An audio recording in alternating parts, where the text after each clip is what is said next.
sadhu, sadhu, sadhu. Namami buddham gunasagarantam santa sada hontu sukhiya vera kayo jinguncho sakalo dugandho gacchante sabbe maranam mahante. Namo tassa bhagavato arahato samma sambuddhassa. Namo tassa bhagavato arahato samma sambuddhassa.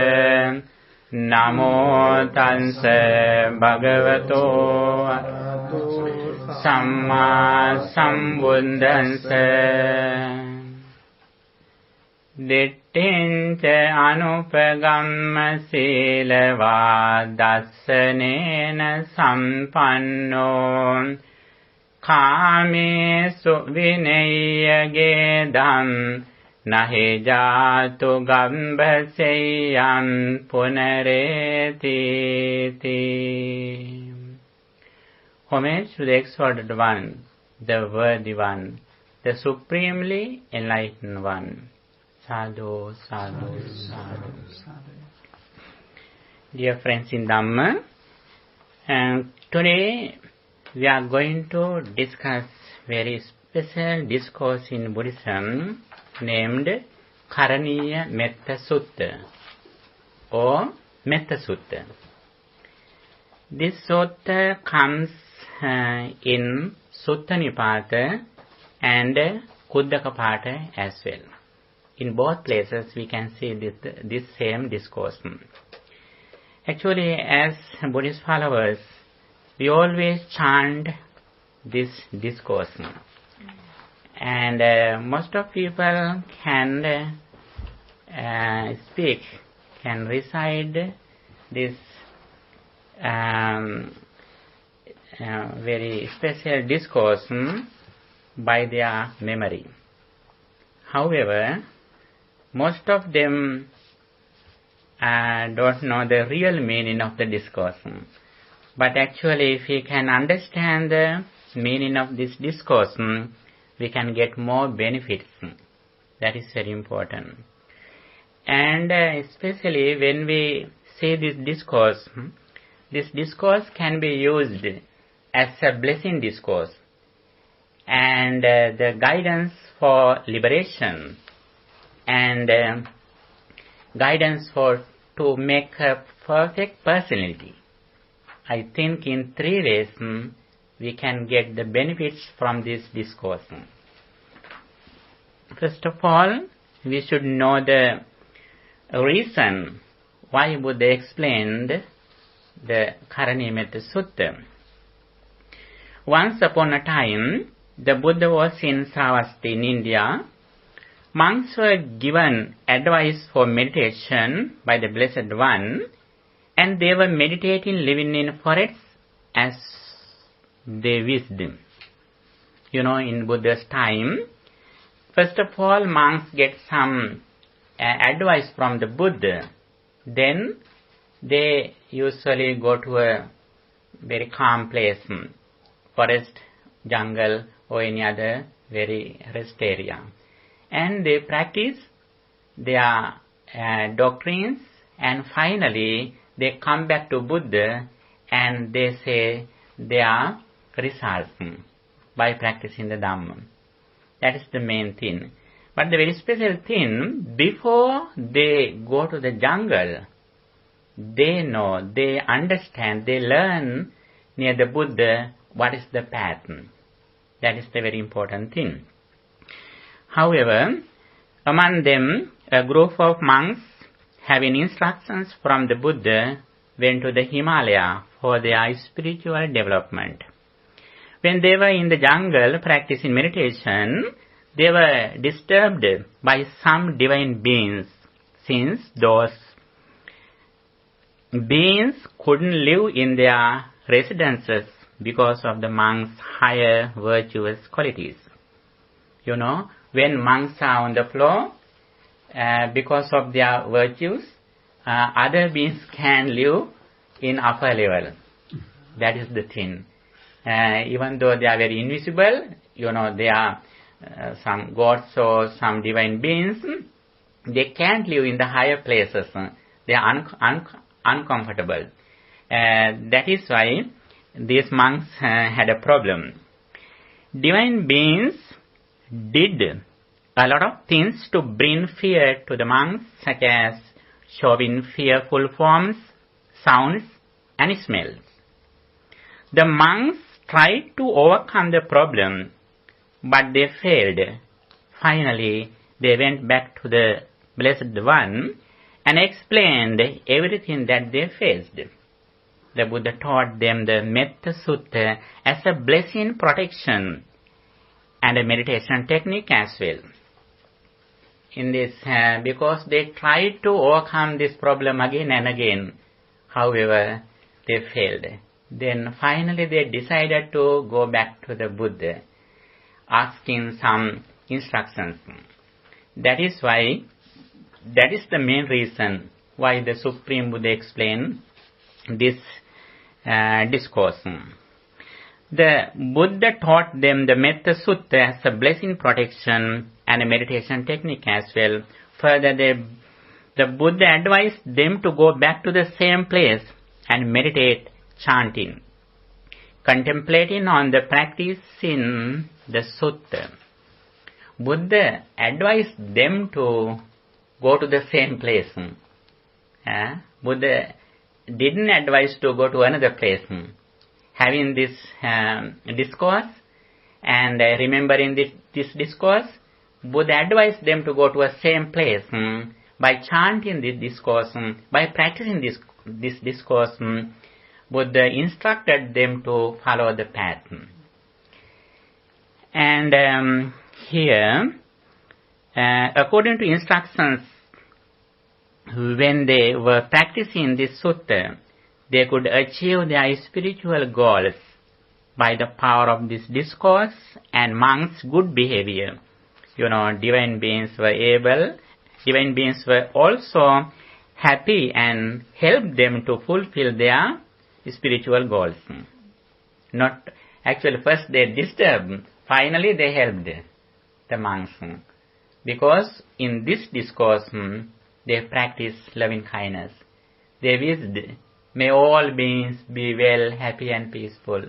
When they think this thing and also when they chant this discourse, they couldn't disturb the monks, and finally, by helping them, they also acquired some meritorious deeds because of the monks.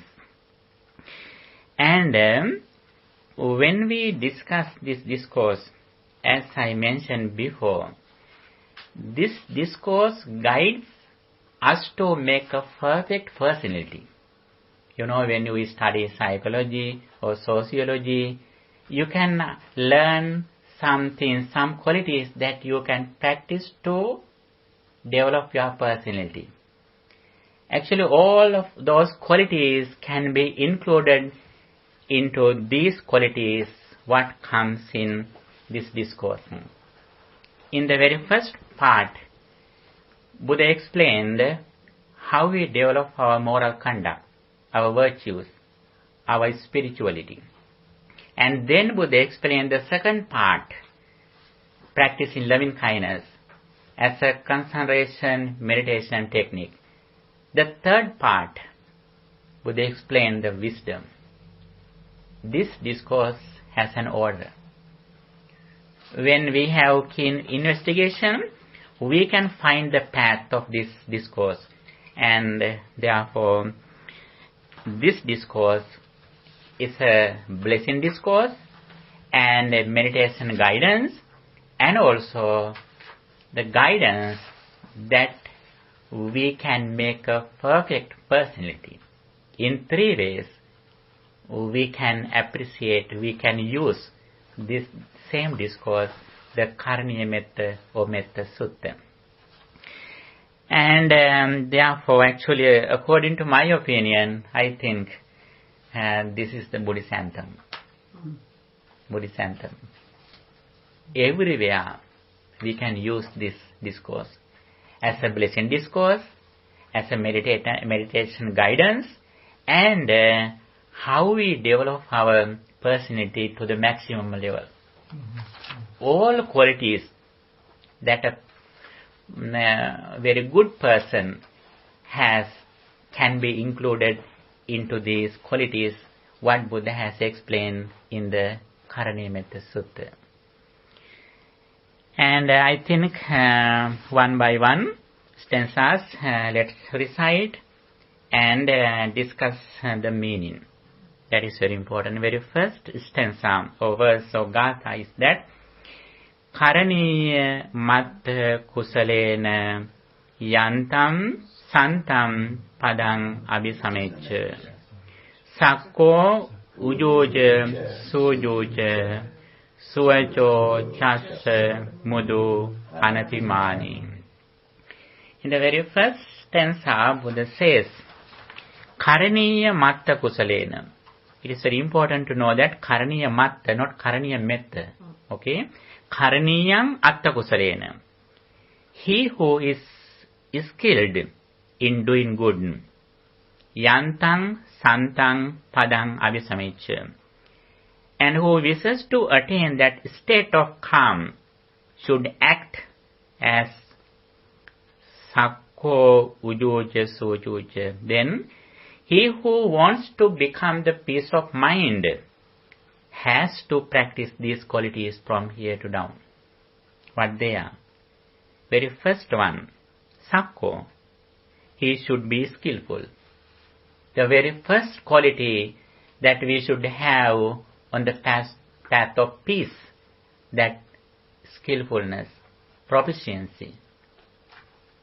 Especially, sometimes we can say that skillfulness can be applied to many things, but especially Buddhism says that skillfulness in our senses.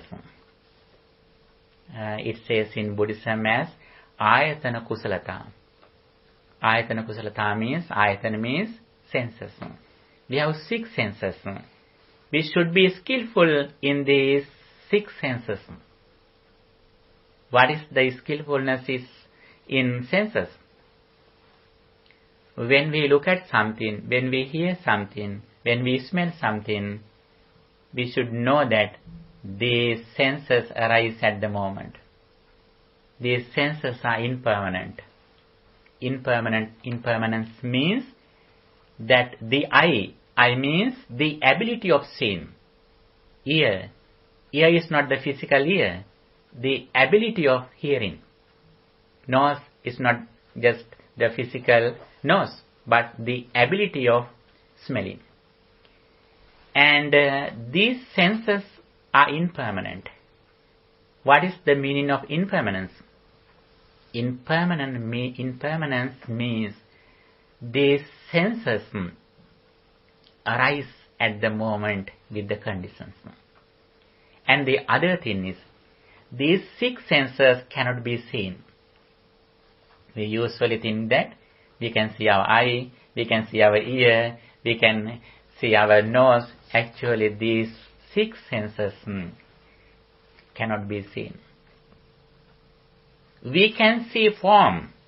When you look at me, when you look at my eye, you can see the form, but you are unable to see my eye. Eye means the ability to see something. That eye arises when some forms appear here and when lights are here. With the several conditions, the form appears in front of us. Later we will discuss, okay? The first one is skillfulness, sakko. The second one, uju. Uju means upright or honest. And the third one, sujoja, perfectly upright. Buddha emphasizes honesty 2 times. ujoja, sujoja. Not only we should be honest, but we should be perfectly upright. That is very important. What is the honesty that Buddhism emphasizes? Whatever we do in the name of peace, we should be honest that when I do these things, whether my desire, self-view and conceit increase or decrease. Even in our day-to-day life, when we do something, such as when you wear a cloth, when you clean your body, when you eat something, when you see something, when you feed your children, you should think that when I do these things, whether my trusna or greed and ditti, self-view or own view, and mana means conceit, increase or decrease. Then we can decide whether I should do this thing or not. That is the real place that where we should be honest. Actually, that has a very deep meaning. Okay? Next, Buddha says, Suvacho chassa mudu anatimani. Suvacha means it should be gently spoken. Not only we should speak gently, but we should be gently spoken. What is that? When someone says something, we should have good attention that what he says. Now, all of you have the same quality. That is why you are hearing me. It doesn't mean that you should be obedient. It is not the obedience. Obedience is not appreciated in Buddhism. Buddhism always appreciates that good attention, active listening. That is the very first quality that we should have on the path of liberation. Active listening. Active listening and obedience are different. Obedience means whatever someone says, we are ready to practice it. Buddhism doesn't appreciate it. Obedience is not a quality in Buddhism, but active listening is a quality. Next, mudu, gentle, and anatimani, humble. These are the qualities. We should be flexible. Even though we are honest in one side, on the other side, we should be flexible. Both of them are very important on this path.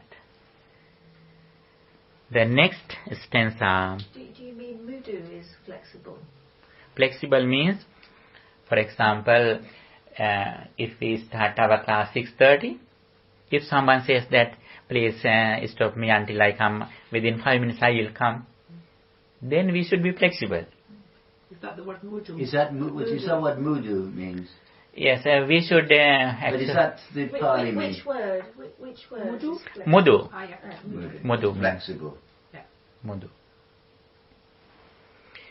Mudu can be used in several ways, but really, gently, or, flexibility. And anatimani means humble. The next one, santussakocha subarocha. Santussako means we should be contented, or we should be satisfied with that already we have. It doesn't mean that we should stop our earning or studying something. But the thing is, we should be satisfied with already that we have. That is very important. But most of people in the world, they are unsatisfied. What is the reason? They always think that their happiness is future or tomorrow. That tomorrow never comes until they die. Hence, we should be satisfied what we are skillful, what we have, what we think. That is the Buddhist path. The next one, Subharocha, easily supportable. Easily supportable. It means if we are in a particular place, if we disturb others always, I want this thing, then it is a problem of others. Therefore, we should be easily supportable. Subharocha. The other meaning is that when we go somewhere, we should have few things. Especially as a spiritual person, especially Buddha explained these things for the monks. Actually, as monks, we have only few things, such as 3 robes, bowl, and other very few things we have. That is why Buddha says we monks are like birds who have the weight of their flies, their wings. Travel lightly. If we have very few things, it means we are easily supportable. The next one is Appakiccocha Sallahoka Buddhi. Appakicco, with few duties. If we have a lot of things always at the same time, it is very difficult to practice this path. Practice means we have no enough time to think or reflect on the reality. That is why we should have a good management in our time. It is very important. We should give the priority that we should do very quickly. And on this path, we should have very few duties. Sallahuka buddhi, simple in livelihood. Livelihood. Yes. Simple in livelihood. It means it is a little bit same to easily supportable, but it is different. And simple in livelihood. And when we live in this society, we should be very simple. With few clothes, few shoes, then we are very simple. Next one, Santindriyocha Nipakocha. Santindriyocha. Indriya means senses. Santa means controlled. Controlled in senses. Especially, Buddha encourages us to have a discipline in our senses. When we see something, when we hear something, if we are interested to see again and again, actually that is a problem. If we need to listen in some songs, watch some movies again and again, actually it is a disturb for our spiritual path, spiritual development. That is why Buddha has explained here, controlled in senses. Next one, Nipakocha. Nipaka means discreet or wise. Especially here, Buddha explains, we should have an ability to act according to the environment. According to the present environment, we should be wise. The proper thing that we should do in a particular way. That means Nipaka, in another meaning that we can say, a wise or wisdom. Next one, Appagabbo Kulesu Ananukiddo. Appagabba, Appagabba means not stubborn. Some people are very, very stubborn. Like, they are not flexible and they are very strong and they don't care others. We should not be like that. Okay, the other one is kulesu ananukiddo. That is very important. Not greedily attached to families. Even one's own family, we should not have very big attachment. With our children, even with our, grandchildren, we should be very careful. If we are on this path, little by little, we should overcome the very greedily attachment with our families. That is also very... It doesn't mean that we should not fulfill our duties. Actually, while we are fulfilling our duties as parents, as grandparents, any time we should have an ability to, remove them. Even though we are here, any time we are subject to die. We have to remove everything what we have already. That is the nature of our life. In this situation, we should have a quality that not to be greedily attached to families. That is also a quality. The next one, Nacha kuddhang samachare kinchi yena vinyo upavadeyum. Both lines are in the same meaning.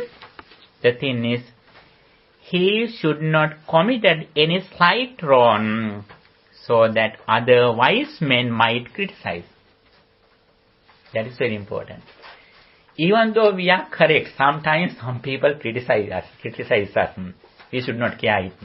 But we should care that whether wise people criticize me when I do these things. That is very important. Buddhism always emphasizes wise men, not the population. Sometimes the population are mad. Many people blame some things, but few people appreciate what we do. For example, after Buddha attained enlightenment, then one of teachers, that Sanjay,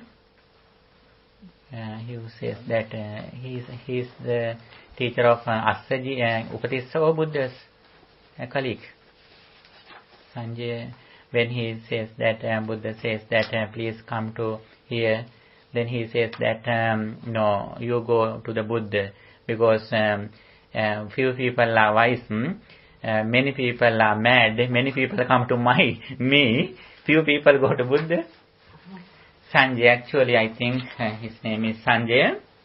And then, Bhante Sariputta, after they attained the Sotapanna, they asked their some colleague or teacher named Sanjay, now we found a person who is already enlightened. Let's go there. Then what that person say? He says that Buddha is wise, and also wise people will go to Buddha. And wise people are very few in the world, but many people are mad. The few people who are wise will go to Buddha. Many people who are mad will come to me. Therefore, I don't go to Buddha. Then like that here, Buddha says, Nacha buddhan samachare kinchi yena vinyo pariyopavadiyom. When you do something, you should reflect whether wise people criticize me or not. That is very important. And next one, again Buddha says, Sukino va kemino hontu sabbe sattha bhavantu sukhitatta. Okay, now those qualities are finished. Here especially that is the first part. What is the first part? There are 14 qualities are described. That page number 3, you can find everything. I have given all of them as an order. Again, you can see those qualities that we should have before we start this path. First of all, we should have these good qualities. What they are? First one is skillfulness, sakko. Then ujocha, honesty. Ujocha, perfectly upright. And suvacho, gently spoken. Mudu, gentle. Anatimani, not conceited. And santussakocha, being contented. Subara, easy to support. Appakicho, being less busy. Sallavukavutthi, being simple. Santindriyocha, controlling in senses. Nipaka, wisdom or discretion. And appagabbo, not stubborn. Kulesu ananokiddo, less attachment to familism. Nechakuddhan samachare kinchi, yena vinyo parayukavadeyum. Having moral fear and shame for even slightest wrong conduct that can be criticized by the wise. These are the very essential qualities that we should have on this path.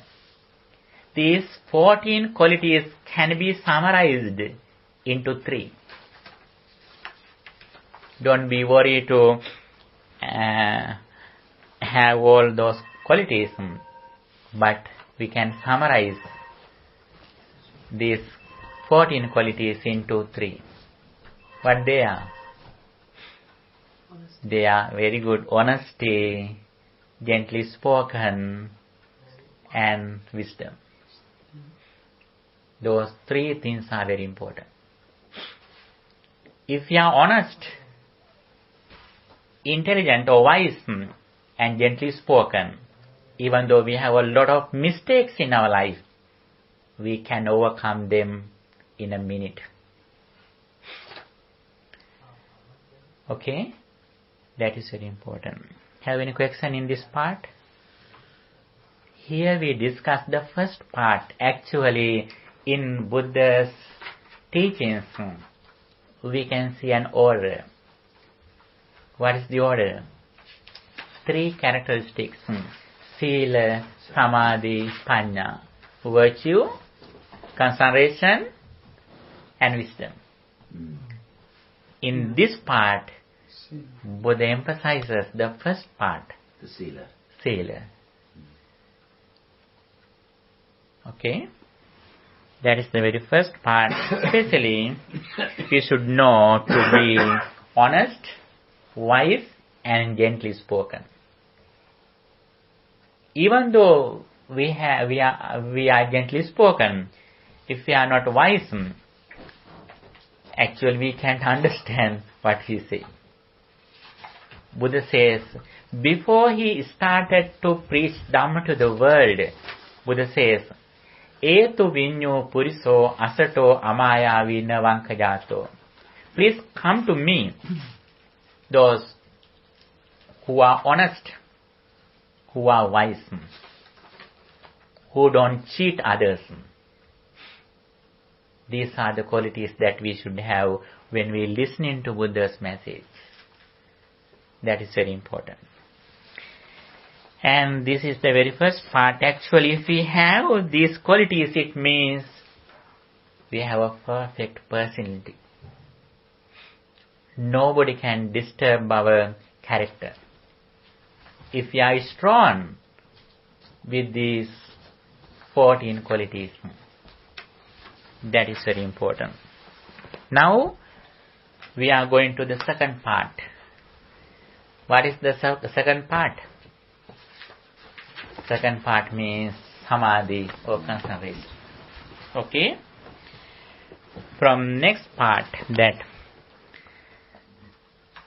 Buddha says, what is that? Here. Sukhino va kemino hontu sabbe sattha bhavantu sukhitattha. May all beings be happy and secure. May all beings become happy in their heart of hearts. Now we start the second part, meditation or concentration. Here, Buddha advises us to practice loving kindness. On the path of liberation, very beginning, we should be compassionate. We should have compassion and loving kindness. Okay, that is very important.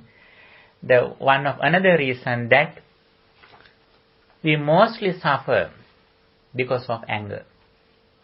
If we can overcome anger, actually we can overcome more than 50% stress from our mind. Therefore, Buddha explains here that to practice loving kindness, thinking, may all beings be well, happy and peaceful. Again and again we think. Practicing meditation, practicing loving kindness can be applied for several ways, such as it is one of the techniques to overcome anger. That is one of the benefits. The another one is, if we want to overcome our stress, practicing loving kindness also one of the techniques. Another thing is that practicing loving kindness is one of the concentration meditation techniques. According to Buddhist meditation techniques, actually there are 40 meditation techniques in Buddhism. Among them, practicing loving kindness of one of them. And until we start to practice loving kindness, actually we haven't started the path of liberation, the path of peace. That is why in our day-to-day life, we should try to practice loving kindness, train our mind as may all beings be well, happy and peaceful. First, we practice loving kindness by our mind, mentally. But we should not only practice loving kindness mentally, but physically and verbally. That is why Buddha says, when you speak something, when you behave something, when you think something, please think again and again whether I have loving kindness. We should speak, behave and think with loving kindness. Metta sahagata kaya kamma, metta sahagata vachi kamma, metta sahagata mano kamma. Friendly words, friendly behavior, friendly thinking. These three parts are very important. Sometimes people practice loving kindness mentally, but physically and verbally they have no loving kindness. These three things are very important. Okay? And here, then, Buddha explains how we practice loving kindness in various ways, taking beings in the world in various ways. First, ye kechipana bhutatti tasava thavarava anavatesa. Ye kechipana bhutatti, whatsoever living beings that exist. Tasa, weak. And thavara, strong. Anavasesa, without exception.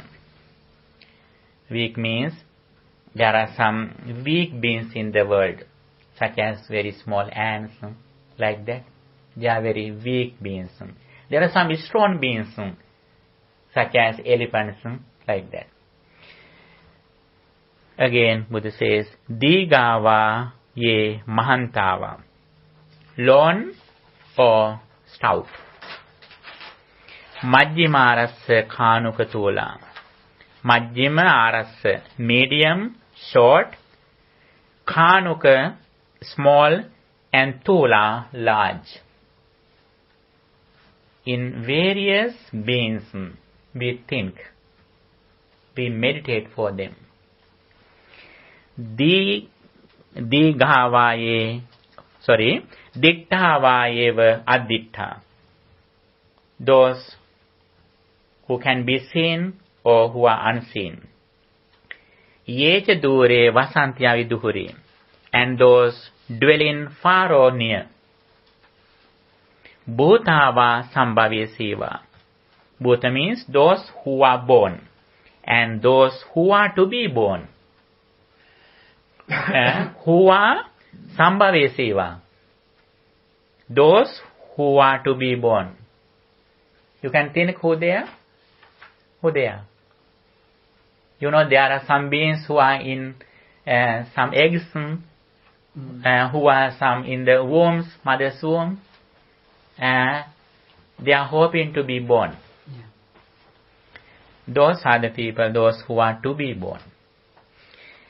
And sabbe satta bhavantu sukhisatta. May all beings, without exception, become happy in their heart of hearts. We think that may all beings be well, happy, healthy, and peaceful. We think all beings in the world, in various ways we think. Small beings, very big beings, long, short, who are born, who are going to be born. All things, all beings are concerned here when we practice loving kindness. Then, naparo paranni kubbeta nati manyeta katta chinang kanchi. Let no one deceive another, nor despise anyone anywhere for any reason. Vyarosana patiga sanya nanya manyasa dukkha michaya. In anger or ill will, let them not wish each other harm. Actually, in one side, we practice may all beings be well and happy. In another way, we think other beings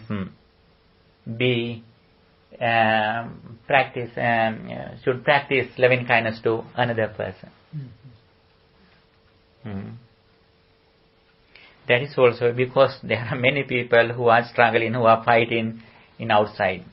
We think that may all beings be free from anger. The other one is Mata yataniyam puttam ayusa ekaputta manurakke evampi sambha bhuteso mana sambhavaya parimanam. Just as a mom would guard her only child at the risk of her own life, even so towards all beings, let him cultivate boundless heart for all beings. What is the highest attitude that we make as the result of practicing loving kindness? When we meet a person, when we think a person, when we hear a person, we think that that person is my only son. If we have this attitude, actually, how our mind is beautiful. Then we can overcome a lot of problems in this society if we have this highest attitude. This is the result of practicing loving kindness. Mettancha sambhalokasmin mana sambhave aparimanam uddhang adhocha tiriyancha asambhadam averang asapattam. Let thoughts of boundless compassion or love pervade the entire universe, above, below, and across, without any destruction, without any hatred, without any enmity. And little by little, we go to the deeper level in practicing loving kindness. Again, Buddha says, Sittam charan nisinnova sayanova yavatassa yugadamiddo. Whether he stands, walks, sits, or lies down, as long as he is awake. Etang sating aditteya. He should develop this mindfulness, loving kindness. Brahma metang viharang idamahu. This, they say, is the highest conduct, as like living in heaven right here and now. Actually, this is the attitude of beings in Brahma realm. Practicing loving kindness and other three sublime states, such as karuna, compassion, mudita, sympathetic joy, and upekha, equanimity. Those four things are the four sublime states that with the Brahma realm beings live with. If we can practice loving kindness, it means even though physically we are human beings, mentally we are Brahmas who are in the Brahma realm. Okay? If we practice loving kindness, actually we don't stop in loving kindness. Automatically other three boundless compassions, other sublime states gradually increase. The other thing is here, we can practice loving kindness in four postures: walking, standing, sitting, lying down. In these four postures, we can practice loving kindness. There are some particular meditation techniques in Buddhism, such as breathing meditation. We should have a particular posture. But when we practice loving kindness, we can practice it in four postures. While we are walking, sitting down, standing, and lying down, in these four postures, without any boundless, any differences, we can practice metta bhavana or loving kindness. Thinking, may all beings be well, happy and peaceful. When we practice loving kindness, that sometimes other people don't change. When we practice loving kindness, our attitude changes. We overcome anger as much as we practice loving kindness. This is the way how we purify our mind from anger.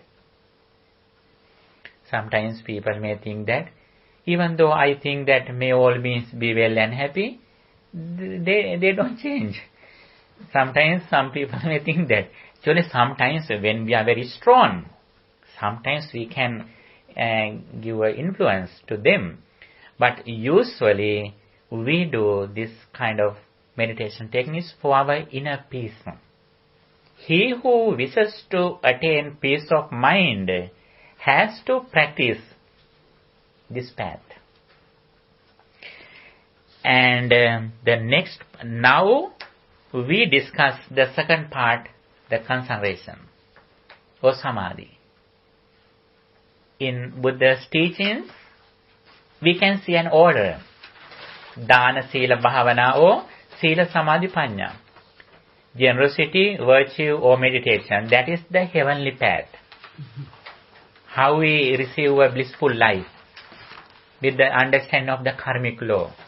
That is the very first advice of the Supreme Buddha.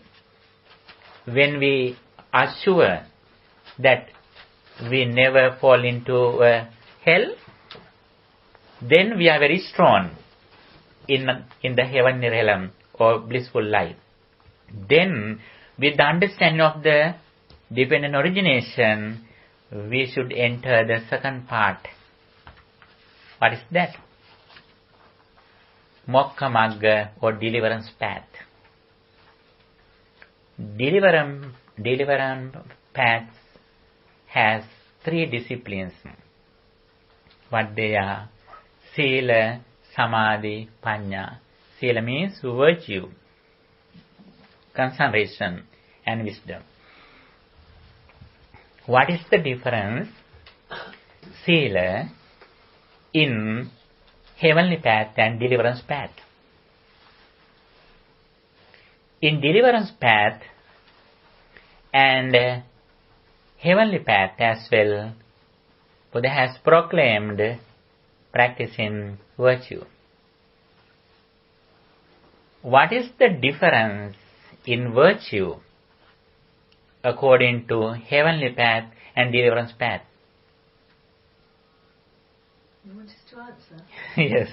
I would think in the heavenly path, you'll have peace in this life.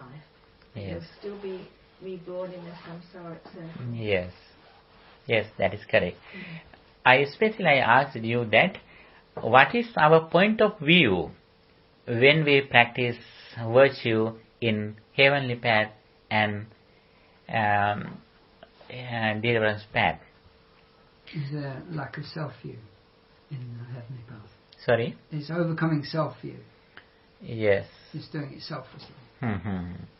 Especially when we practice virtue in the heavenly realm, we think that there is a world around us. There is a person outside. I don't kill you. I don't do sexual misconduct. There are some people here. I should have discipline. I am disciplined thinking a world which is around us as permanent. That is the attitude of virtue in heavenly path. When we go to the deeper level in deliverance path, in virtue or sila, we look at inside. And as soon as I see a person, I know very well a person is created by myself, according to my point of view. Then he has a vision. What is the vision? Vision is explained the next stanza. What is that? Dittincha anupagamma silava dassanena sampanno. Not falling into wrong views, virtuous and endowed with vision. This is the virtue in the deliverance path. What is the difference? That dittincha anupagamma silava.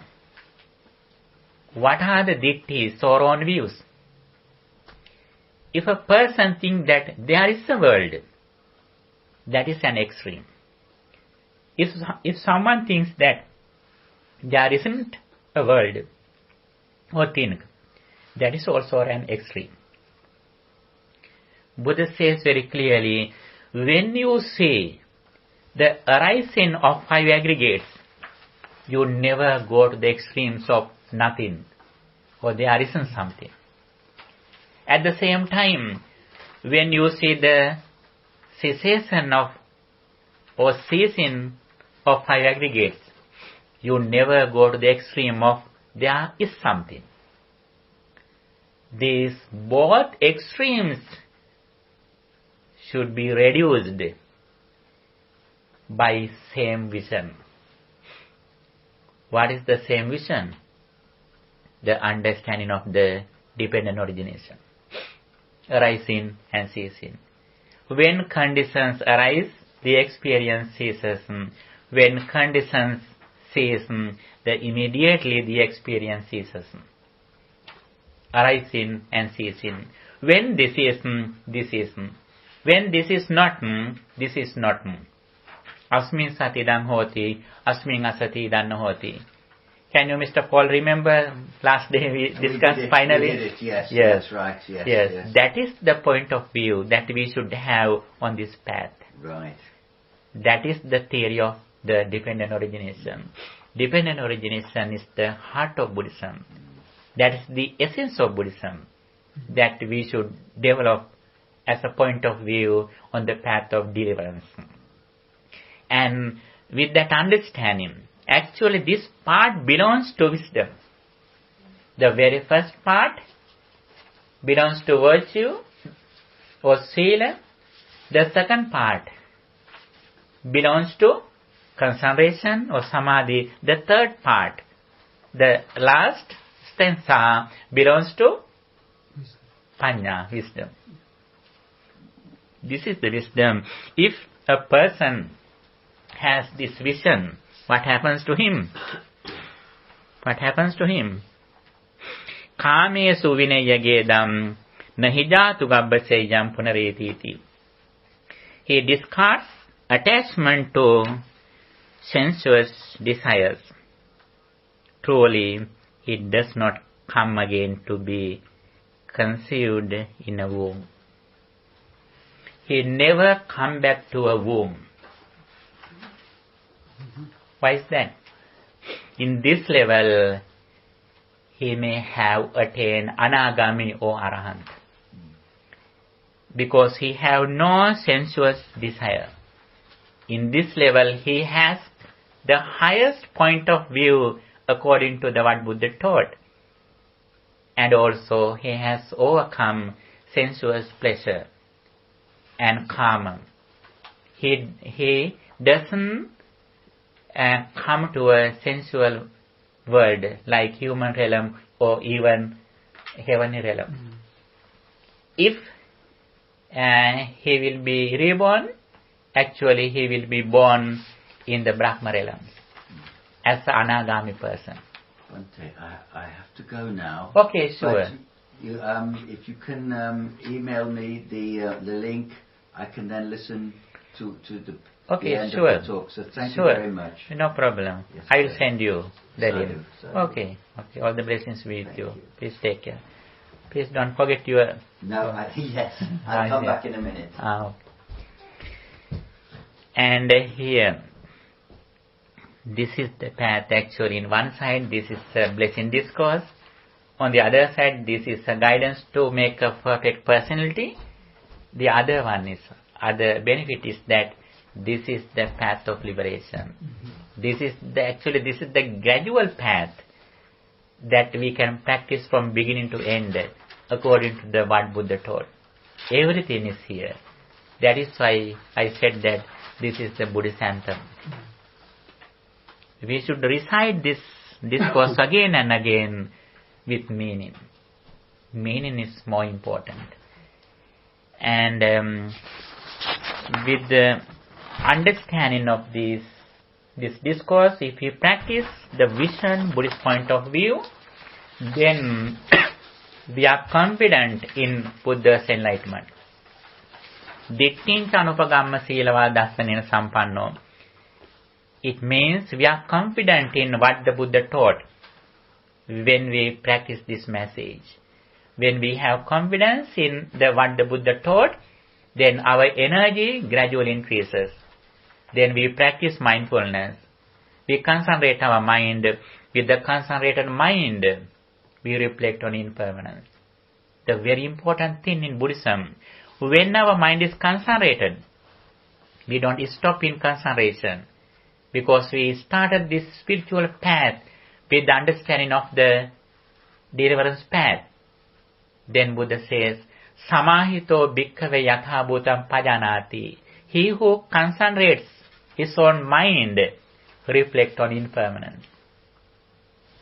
As much as our mind is concentrated, then we gradually reflect on impermanence, arising and ceasing of our five aggregates, or five senses, or elements. As much as we reflect on impermanence of five aggregates or senses, gradually we overcome attachment or detachment. Both of them are reduced as the result of practicing this path. Then we don't need to practice loving kindness or the impurity of our physical body parts. Actually, very primary level, we practice loving kindness and contemplating on impurity of our body parts. That is a very surface level meditation technique. When we are clever to reflect on impermanence directly, then we don't find a person or thing outside. As soon as we experience something because of our mindfulness and contemplating on impermanence, we look at inside. Now, because of our ignorance, when we experience something, suddenly our mind is fixed in outside persons and things. If we have this understanding, we are like the people who are in front of the mirror. When we go to the mirror, suddenly we can use the mirror, but we look at inside. We can see everything, forms, sounds, everything. But when it be realized, we know very well, we understand these things through our mind, not through our eyes. Eye duty is very few. Eye can't recognize something. Ear can't recognize something. Nose can't recognize something. Our physical body can't recognize something. When we recognize something, we do it through our mind. When we recognize something through our mind, what happens to our first experience? The first experience has already ceased. If we have this understanding, it means we don't depend on outside. It doesn't mean that we don't fulfill our duties. Actually, we do everything. We take care of our children, we do our jobs, we clean our house, and we clean our physical body, we take care of our parents and children. We do everything, but we know my liberation depends on my understanding. We never find the liberation from our children or from our properties. Even though we have a lot of children and properties, our real liberation depends on my point of view, my vision. Then day by day, we develop our wisdom, and at the same time, we concentrate our mind with using some meditation techniques. At the same time, we develop our discipline or moral conduct or sila or virtue. Okay, this is the thing that I hope to describe you. If you have any question, you can ask.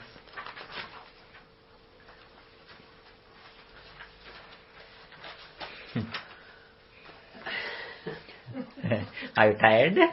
No.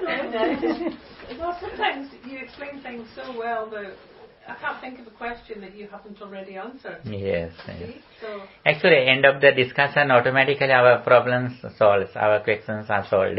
yes. If you listening to the sermon with good attention, if the preacher says everything very clearly, automatically our questions are solved. When we are angry with people, what should we do to prevent it? Actually, in the primary level, as I mentioned, first we have to practice loving kindness. May all beings be well, happy and peaceful. Not only when we have problems, but before we face those problems, we should have practiced these things. The other things, according to Vitakka Sutta, there is a very special discourse in Majjhima Nikaya, how we control our negative thoughts. When we have negative thoughts, such as lust or anger, first we should think adinava or danger. What are the disadvantages of having these kind of negative thoughts in my mind? Then we can overcome those things. When we are angry, actually others have no problem. We have polluted our own mind. Problem is here. Sometimes when we are angry, others don't know that we are angry with them. Quite often they do. Yes. Then we should think the disadvantages or dangers of having anger. The other thing is, at the same time, we can develop the opposite ideas. Such as when we are greedy, we can practice generosity. When our mind is lustful, then we can practice the meditation technique that the impurity of our body parts. Here, blood, skin, teeth, from one to one, we can reflect on. Then we can overcome lust. When we are angry, the opposite thing of anger is practicing loving kindness. On the other side, we can think that even though now some persons are angry with us, in my previous lives, they might be our close relatives and friends, they might be our parents, our children. Why do I hate them? Then we can overcome suffering. There are many techniques that Buddha has explained finally. Actually, all of them are included into the primary level in the conventional truth. When we go to the deeper level. So is this all part of right effort? Sorry? Right effort. Right effort. Yeah. Yes. When we go to the deeper level, actually, suddenly we look at our inside. In the primary level, I think there is a person, I should not angry with him. In the primary level, you think. But when we go to the deeper level, to inside, actually, as soon as I remember you, I think this mental condition. This my present thought that is impermanent, that arises and ceases at the moment. That present thought is impermanent. It arises with the conditions and immediately it ceases. When we look at inside, suddenly we can overcome anger. Yes, because often anger is something that we hold on to. We choose to hold on to. And we choose to, what's the word? The second arrow can become sometimes a fourth, fifth, sixth arrow. 2 weeks later we can suddenly remember, they said that, I remember them now. And it is very difficult to let go of that, to relinquish. People, when they're angry, often think they're in the right. Yes. They think it is rightful. Yes. Righteous anger. Righteous anger. They think they're right. And therefore, it's okay to be angry because they think someone else has wronged them. Don't they? Oh, definitely. Yes. That is the thing in their side. Actually, sometimes we can correct them. Yes. But we can do the thing that we can correct our point of view. That is the thing. Actually, we can cover the whole earth. We can wear a shoes. Like that. The other thing is, when we are angry, before we respond, there is a technique that count from 1 to 10. Yes, that is, yes. Like that. I used to get very angry, and you taught me to count to 10. and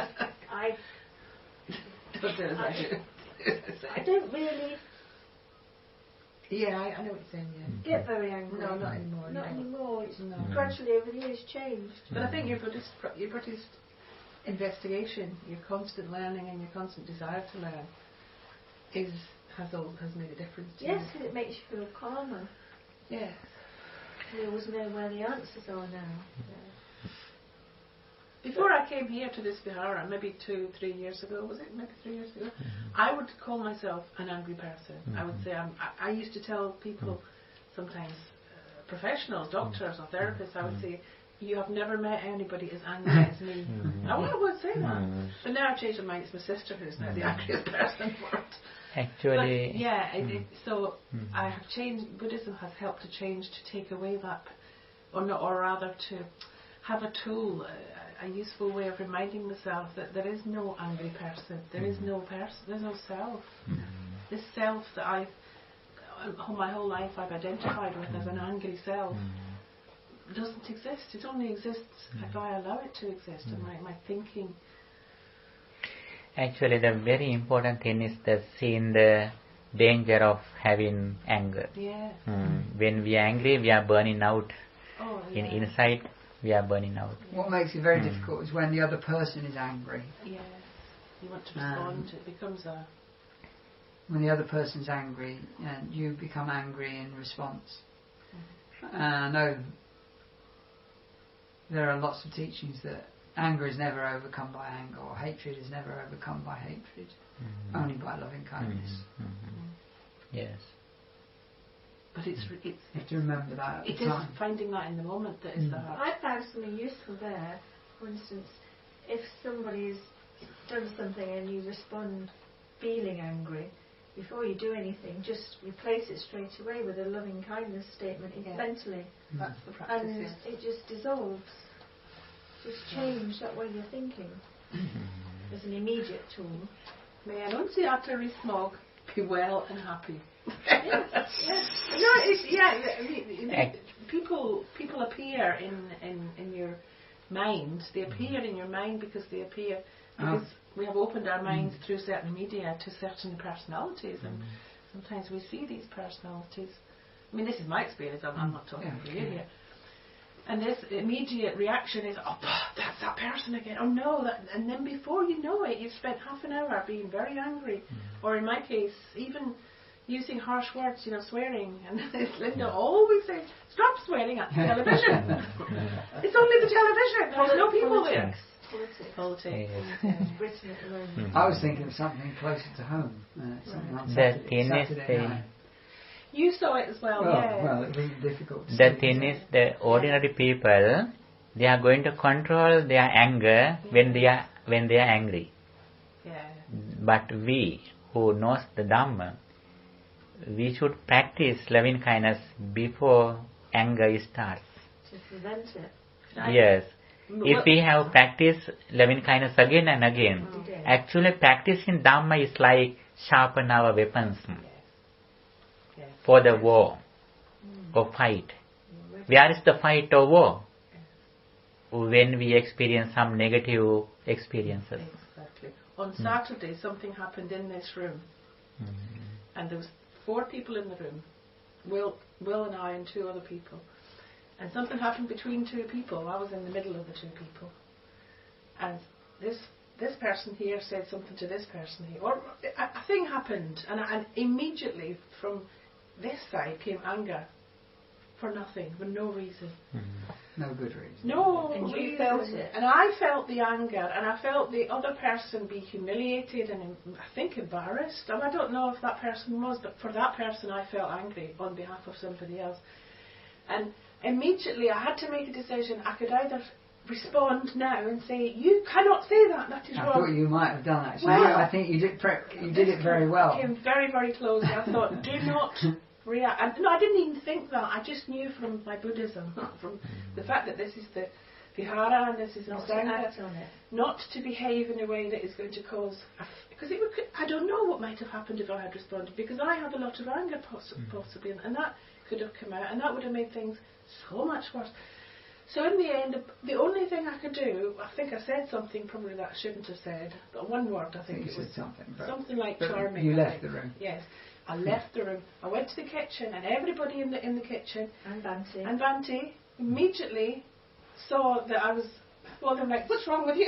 So, and I Your explained, problem. and instantly everybody, the fact that I did that, my anger went away because Bhante said, "Yeah," but he immediately said it because you said, "What is it?" I said, "The woman through there said something," and you said, but where is she? What does think about her?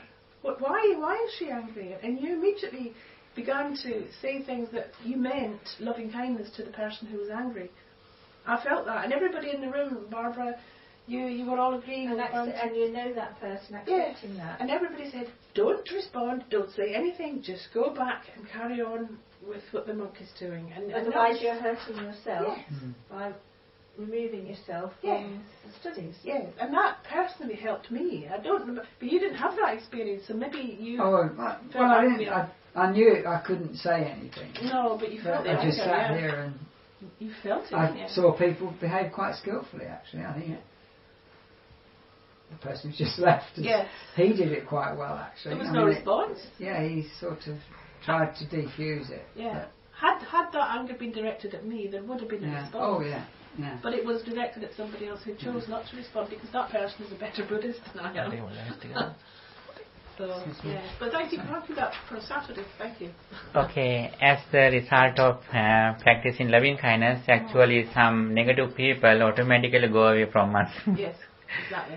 On the other side, when we have the highest attitude, such as I mentioned before, when I see a person, when I remember a person, if we can think that person as our son or daughter, actually then we can overcome a lot of problems. Yes, so practice your loving kindness. Yeah, and that's what I try to do outside. Whether you want to or not. That is a very unhappy person. Yes. And Yes, deserves before something. we go to the battlefield, we should sharpen our weapons by practicing loving kindness. Yeah. And I think also that loving kindness for people who clearly maybe have difficulty understanding things like loving kindness, you know? If we can understand it, if we try to be wise enough to be loving and kind to somebody, then we have to sometimes acknowledge that they don't understand why they behave the way they behave. They can't recognise it. They can maybe hear it and read it on paper, but to know that their anger is destructive is not always something. Not everybody can look at themselves very easily. No, yeah, that's right. We're all different, aren't we? And these are the real challenges we have, isn't it? When we Actually, according to my point of view, actually this country, as you are born and you are raised, actually in this country there are no big problems. When we go to some countries, actually there are a lot of problems. You're right. Yes, because of some rules and regulations. Here we have only few problems with people, because always people respect the rules and regulations. Then here we have no lot of problems. Actually, we are so fortunate having this kind of environment, and we have to only few disturbances.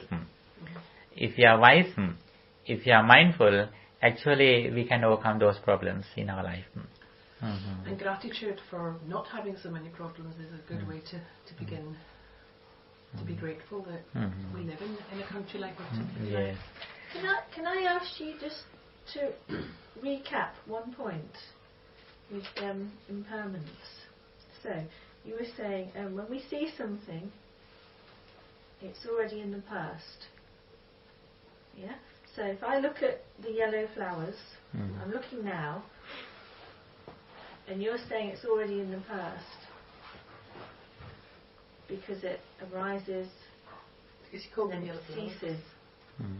So as soon as I see it and know it's yellow flowers, it's already gone. But then again I'm seeing yellow flowers. It's continuously happening, isn't it? So it's ceasing and arising continuously. So fast, I can't see that. Is that what you're saying? It's happened so quickly, I can't see that. But I can understand that, even if I can't see it. Yes, actually mind is so fast. Mind is very fast. When you recognize even as green color or yellow color, actually you understand as well in yellow color, not through your eye, through your mind. Yes. Sometimes we think that we may think that if I need my eye to recognize colors, actually when you are sleeping, when you see in some dreams, you can see some colors. When a person is coming to you with wearing a white or very red cloth, after you are awakened, you can understand that a person who are wearing a red cloth came to me when I was dreaming. Yeah, or we can remember someone 10 years ago in a green dress. And also if someone asked you something in a dream, please give me something. After you wake up, you know that that person asked something me. Then at that time, you listening that sound not through your ear. You saw that colors not through your eye, through your mind. Like that actually.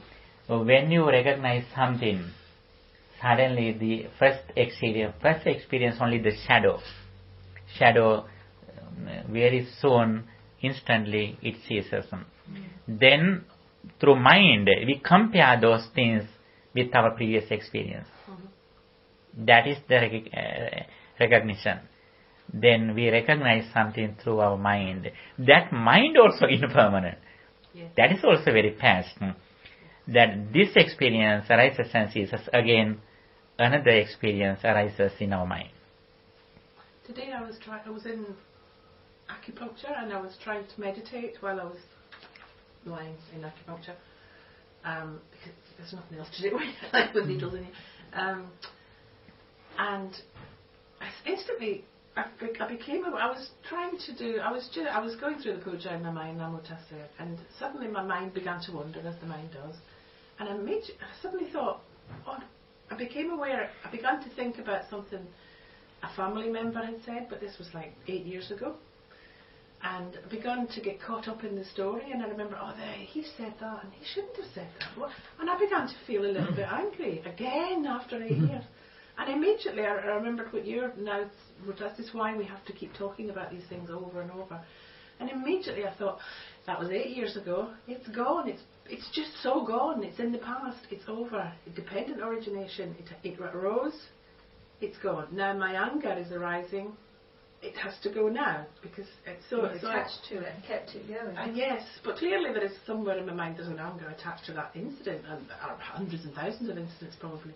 But the practice is very useful now to learn, which is to feel it instantly, to know that your suffering is caused by dependent origination, because that by is not understanding. By not understanding dependent origination, Yeah. but and not practicing loving kindness, so that you have that mental state rather than an angry mental state. Yes. Make that the stronger. Right. I didn't quite achieve a loving kindness, but I did remember. But practice it every day. You're practicing anger every day. Yes. And you're making it stronger. That's it. Yeah. Actually, practice again and again, Again and again, yeah. makes you an unshaken person. Yes. Yes. Practice it again and again. Mm-hmm. That is the secret of our real success. Especially when it's hard, especially when it's difficult. The more we practice, the more we see the results. The more we practice, the more we overcome suffering. When I learnt my Tai Chi form, I practiced it every day, without fail. Yes. If I just practiced it once a week, I wouldn't have learnt the form. Needed to consolidate every day. The main thing is the mindfulness, awareness. Whatever we do,